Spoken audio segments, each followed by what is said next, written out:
What's up, guys? Imperial Arms here. I know this is a bit of a break from my usual content, but I kind of wanted to take a minute and start going over my guns one by one and just having more of a conversational setup in these videos.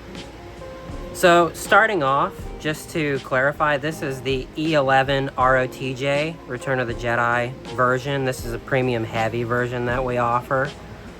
This is my personal favorite one. I can't say enough cool things about this thing. I kind of grew up in my mind with this being the E-11 because for me, a lot of Star Wars was the video games that were coming out, and ironically, this was the model that most of the video games for a long time used as the reference. And you think about the ones that come to my mind initially would be Dark Forces, Dark Forces 2, Jedi Academy, Jedi Outcast, so many different games. And it seemed like they all had some sort of interpretation of this. And, you know, if you want to get super detailed with it, there's even differences between those. But ultimately, you want to go back to the movies. The movies are kind of the standard for these things.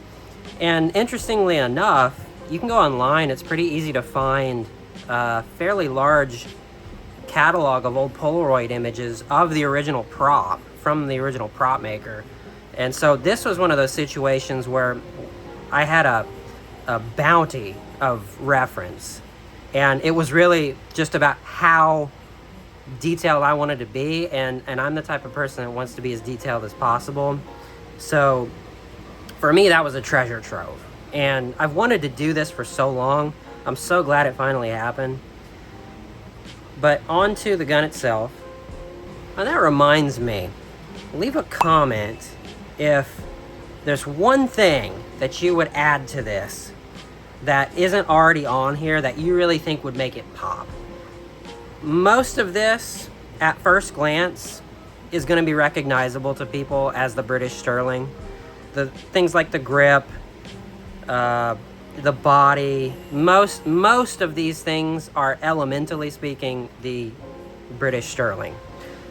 But this one is the most extreme sort of move away from the traditional one that we think of, which would be sort of the A New Hope / Empire Strikes Back version. Even the Rogue One version was much more similar to the A&H and ESB version than this. This is a very strong, bold reiteration from the scope to the U-tracks to this different style.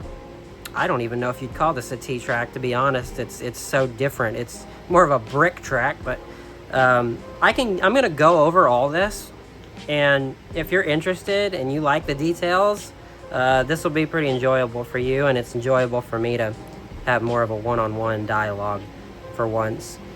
So probably the best way to go about this is to start from the front. I do want to give a shout out to Colin Adams. He didn't help me with this specific design, but in my early years, Colin Adams was one of those detail masters that really helped me. So I definitely want to make sure I shout him out. In the early days when I was just starting out, you know, my initial, just like anything in life you try to do, your initial stuff is not what ends up being your best stuff. And he had a bunch of helpful suggestions early on, especially regarding detail.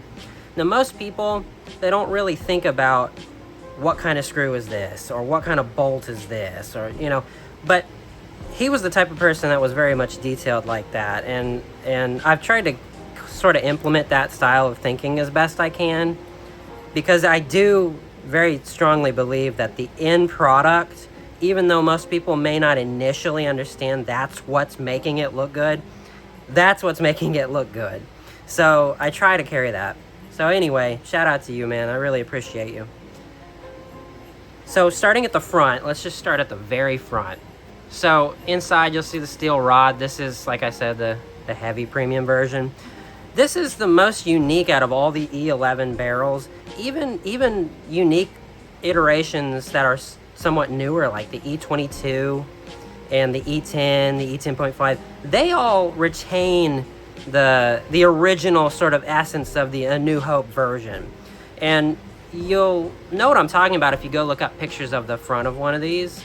They all have it's sort of like a front nipple that's on the front of the area here. It's like two raised sort of half moons, and that was on the original gun as well. But this one took a different approach. They pretty much just removed that, and you can see it's totally flush aside from a ridge here, a recessed ridge, and then the bolts are recessed. So it's almost, I'm assuming they took that part off and then just shot the screws straight down inside. But anyway, I really like that. I think it's different, and it almost has an Old Republic kind of look to it. And then these iron sights, they're more of a ringed iron sight, where the originals were actually off the Sterling with a knurling effect, where these are just more of a standard ringed washer mounted version. And then the stock, it's a little interesting because initially it looks the same, but it's a little bit longer, and you can see it comes out about a finger's worth extra compared to the other E-11s. And then you've got this slanted area here, which is a bit more cut out than the originals. And then there's a different type of catch. So this functioned the same way in real life as far as the swing out buttstock goes. And if I can do this with one hand here, you'll see that the teeth bite in here, and then it acts on a swinging hinge, and then there's teeth inside that grab in like that. And then once it bites, there you go. It's pretty much the same way it worked in real life, give or take a little bit of friction there. Obviously, the originals were a lot heavier, but this is a really nice approximation. And also there's a bolt here that's been added, both sides. And these U-tracks, for me, they're the first detail I notice when I'm looking at these guns and I see the fronts. This is the dead ringer for me. That's an ROTJ. Usually in video games, you're seeing it like this or like this, and it's not a whole lot to look at on the screen. In the movies, even in the movies, they're a little bit hard to see most of the time. But the original prop maker really put their heart and soul into this, and it's obvious that that's the case. You've got these blast shields here and here. They are intentionally, I tried to mimic the original prop as much as I could with these details. These are actually just slightly offset. And now I'm assuming that's just the way that the glue set on the originals, but I tried to mimic that as much as I could. Not a necessary detail, but it's a fun one. Going back a little bit farther on here, there's two details about the swing out stock that I noticed, and I didn't catch them until I was sort of in the final phase of designing this. But there's a recessed bolt right here that was on the original. I almost didn't catch that. And then this too, on all the other E-11s, there's a domed cap. Even on the Disney versions, there's a domed cap that hides that hardware. But on the ROTJ, it's open, and there's this sort of double slit washer that sits on top. Most likely it was just glued. Then the trigger, this is actually the same style trigger from the trigger guard too. The trigger and trigger guard are from a version of the DH-17. And you'll see there were a bunch of different versions of that, but most of them had this beefier hair trigger. And then this really unimportant detail, but still pretty cool, is there were different British Sterlings manufactured at different points, and as they manufactured them and the manufacturing matured, different versions of the same part came off the line. And even though they're all called British Sterling, there are minor details that accumulate when you're manufacturing a product like this. And it ends up being little things like some have a really nice curved trigger guard. Some have more of a squared off, sort of bent in trigger guard. The ROTJ E-11s all had this, so that's what I went with. And then on here, this is a custom hint that I do. These were not on the original guns, but I just love adding little Arabish hints to it. I've never had anyone say otherwise. Everybody's always thought that was really cool. It says in Arabish the same things that the original safeties all said. It's literally just the same thing in Arabish. And then obviously there's a cheesehead slotted screw there. I think that's an 8mm. And then there's a bolt lock down here. Also, another little detail is on all the other E-11 guns, this this swing out buttstock hinge actually is circular. But I don't know if the prop maker added this or if this was just the way that specific Sterling came from Bapty. Bapty Co, if some of you might not know this, Bapty Co was a huge Hollywood arms supplier. They had massive amounts of excess inventory of weapons, and so they'd loan them to studios. Many decades they did this. I think they're still active today, actually. But for the Star Wars movies, they loaned them all kinds of stuff that then the prop makers just took them all and converted them with all kinds of random parts. But yeah, I don't know if this was how it came from Bapty Co or not. But regardless, the end result for the original prop was that you have this square one. I personally like the square look. It looks a little bit more sturdy when it's just being visually inspected. And also here you've got a molded in back clip. I prefer, personally, many years ago I left this part loose and I'd glue it on, but it seemed like it had a habit of popping off, and so I said, you know, there's really no reason that we can't mold this in. And I never had that problem again once I molded it into the main tube. And visually it looks the same. I mean, it's pretty much the same. Now if we go back, you can see in the U-tracks there's little bolts. Those are M3 domed hex screws, and they were originally what was used to mount all the U-tracks on. And of course there were hero versions and stunt versions, rubber castings, you know, everything for every different one scenario. But generally speaking, for the hero shots, it was all real screws and it was all loose parts, and you know, obviously they wanted to make it look as good as they could for the photography. These bolts are real. I was going to model these in and make them sort of faux bolts, but when I went to do that and I tested it, it just, I don't know, something about it just didn't pop as much as I wanted, and so I went with the safer route and just preserve the original metal screws. I don't know if they tapped those for the prop or if the blaster originally came like that from Bapty before they modified it, but the end result was those.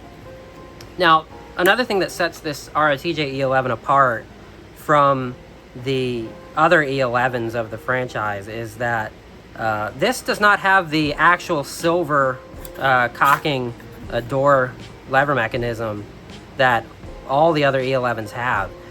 They swapped this out and painted it black, and you'll notice it's missing a lot of the curvier details that the other E-11s have, but it's just yet another element that makes it so striking. Now when you go down here, there's a few little excess sort of accents and hints, these little recessed ovals. This is the only E-11 I've seen that has this dome part here. It's a little extra notched out area, so I wanted to make sure I incorporated that. And then this, I don't know if you'd even call this a T-track at this point, but technically it's a mountable track, and that's solid, whereas all the other E-11s have sort of a hollowed open mounted T-track. This is an interesting part. I did some research on this. This is actually from an old camera. I think it's a sighting mechanism for an old camera. Don't quote me on that, but I know it's from an old camera. And so because of that, I was able to go further and research that specific part, and then model the part off the camera part and integrate it into this. And gave me a much more refined and detailed prop versus just trying to go off blurry old Polaroids from the 80s. The scope this is an interesting part. A lot of people don't realize that this scope is different but same.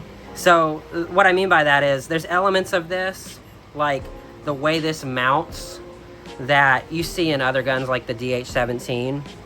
But the interesting part about this is if you flip it upside down and then you go Google a picture of the DC-15A, this is literally just the DC-15A under scope, but chrome. And I know they never made any physical versions of that clone trooper rifle, so it was probably just a digital asset. They modeled, scaled it up, slapped it on. It looked cool, and rule of cool always wins. So, and then it's got sort of a waffle stamp texture on the front. There's a gumdrop hill right here. Like I said, you've got the regular scope mounts there. And then there's this sort of mounting hinge, which does go out the other side. Now that is faux. I did not make that real bolts because I wanted it to be... there's a different mechanism inside of here which mounts it, and it would have interfered. It would have gotten in the way of it. So I opted for strength in that situation. But it looks identical. Even down to... This may be, you know, too much detail, but I try to count every single knurled notch on each of these parts so that even the notches are as close to count as possible. It's more of an OCD thing for me, but it's also part of what makes it fun. So also a different iron sight, and this domed iron sight area here matches the same profile as this. So there's a bit of a uniformity going on with this gun and a bit of forethought by the original prop maker. But you've still got the original rear iron sight notch there in the back. And it's all mounted via screws. And then on the back, you'll notice this rear strap mount. It's a bit of a different latch than the other guns, but as is the case with every detail on this blaster, right? The entire thing is just a little bit different, and what it amounts to is a lot different, but really cool. Let me see here. Oh yeah, almost forgot. I almost didn't catch this. Thankfully, there was a picture taken of the underneath. There's these bolt-style details here, and also, this is a lot shorter than all the other E-11s. When you look at this and you look at the ammo, you can see the original prop. I'm assuming they just buzzed that off and just said, that's something cool we can do, chop it off. Other than that, I don't think there's any real reason. I don't think there was a mechanical reason. It was just another thing that made it look cool. So, going to the last side here, arguably the most important side, the side where the fun happens. This is the only ammo cell, clip, whatever you want to call it, that has these machined details. Trying to give the effect of sort of machined, curved in, wartime metals, thin metals, cartridges. There's all the other E-11s, I put a small acorn nut in because that's what the props had. But this one, they skipped the acorn nut. They just left it empty. And then they're magnetized. And here's the other sling mount, and you can see there's a bit of a latch detail there. All of this is the same on both sides. You've got the release mechanism. Now this does not function, but on the real gun, this was part of how you disassemble the British Sterling, was you would press down on this and it would start to disassemble. This is an interesting part. Here's the main greebly area. Details of things they just snapped on. Once I tell you what these are, you're gonna go, oh, okay. So these two are actually hammers from the cocking mechanism from the German Mauser, which is what the DL-44 was, Han Solo's pistol. So if you just take this and then imagine it inside the back, right underneath the thumb. That's what those are. And then they've got some bolts screwing them in. This part here is actually a Nakata Browning firing block. It is very similar looking to some older magnet door catches, so those get confused quite a bit. And then over here, on all the other E-11s, there should be a large acorn nut in there, but for this one, they added a different sort of machined pressed bolt there. And then another little detail, interesting, is that all the other safety mechanisms, safety switches, are not gumdrop. They're more of just a sort of a bolted look, whereas this one's got a nice gumdrop shape to it. Functions the same, just a visual difference. And of course you've got the scope lens with the graphic in it. And that's pretty much it. So if you've made it to the end of the video and you've watched this whole thing, let me just say thank you so much. I really appreciate you hanging out with me and just sort of talking shop about Star Wars, and I look forward to doing more informal formatted content like this where I can just talk to you. That was the whole idea with this video, was to be able to just talk to you guys and sort of let you a little bit in on the process that's going on in my head and my approach to these. So don't forget to like, comment, subscribe, hit that notification button so you can be updated with the next video I make that's going to be just like this. And I'll go into details. Leave a comment if you want me to do a specific blaster next. I've done so many different ones over the years. I've probably made it. If you can think of it, I've probably made it. And if I haven't made it yet, I probably will if you tell me. So hit me up in the comments about that. Thanks again, and I'll see you next time.